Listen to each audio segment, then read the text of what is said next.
ಗ್ರಾಮ ಪಂಚಾಯಿತಿ ನೌಕರರಿಗೆ ಕನಿಷ್ಠ ವೇತನ ಜಾರಿ ಮಾಡಬೇಕು ಸೇರಿದಂತೆ ವಿವಿಧ ಬೇಡಿಕೆಗಳ ಈಡೇರಿಕೆಗಾಗಿ ಒತ್ತಾಯಿಸಿ ಸಿಐಟಿಯು ಸಂಯೋಜಿತ ಕರ್ನಾಟಕ ರಾಜ್ಯ ಗ್ರಾಮ ಪಂಚಾಯಿತಿ ನೌಕರರ ಸಂಘದ ಕೊಡಗು ಜಿಲ್ಲಾ ಘಟಕ ಜಿಲ್ಲಾ ಪಂಚಾಯಿತಿ ಕಚೇರಿ ಎದುರು ಪ್ರತಿಭಟನೆ ನಡೆಸಿತು. ಸಂಘದ ಜಿಲ್ಲಾಧ್ಯಕ್ಷ ಪಿಆರ್ ಭರತ್ ಅವರ ನೇತೃತ್ವದಲ್ಲಿ ಪ್ರತಿಭಟನೆ ನಡೆಸಿದ ಗ್ರಾಮ ಪಂಚಾಯಿತಿ ನೌಕರರು ಕಳೆದ 7-8 ವರ್ಷಗಳಿಂದ ವೇತನ ಪರಿಷ್ಕರಣೆಯಾಗದೇ ಇರುವುದರಿಂದ ಇಂದಿನ ಬೆಲೆ ಏರಿಕೆ ದಿನಗಳಲ್ಲಿ ಜೀವನ ನಡೆಸುವುದು ಕಷ್ಟವಾಗಿದೆ.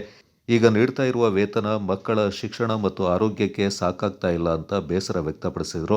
ಪಿಆರ್ ಭರತ್ ಅವರು ಮಾತನಾಡಿ, ಸರ್ಕಾರ ದುಡಿಯುವ ವರ್ಗಕ್ಕೆ ಸಹಾಯ ಮಾಡಬೇಕು.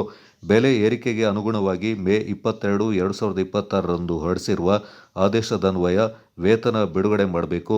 ಗ್ರಾಮೀಣ ಪ್ರದೇಶದಲ್ಲಿ ಸ್ವಚ್ಛಗಾರರಾಗಿ ಕೆಲಸ ನಿರ್ವಹಿಸ್ತಾ ಇರುವ ಸ್ವಚ್ಛ ವಾಹಿನಿ ಮಹಿಳಾ ವಾಹನ ಚಾಲಕಿಯರು ಮತ್ತು ಕಸ ಗುಡಿಸುವ ಮಹಿಳೆಯರು ಸುಮಾರು 1-2 ವರ್ಷಗಳಿಂದ ವೇತನವಿಲ್ಲದೆ ಕೆಲಸ ಮಾಡ್ತಾ ಇದ್ದಾರೆ. ಈ ನೌಕರರನ್ನ ಸರ್ಕಾರ ಸಂಜೀವಿನಿ ಒಕ್ಕೂಟದಿಂದ ಬೇರ್ಪಡಿಸಿ ಪಂಚಾಯಿತಿ ಮೂಲಕ ವೇತನ ನೀಡಬೇಕೆಂದು ಒತ್ತಾಯಿಸಿದರು.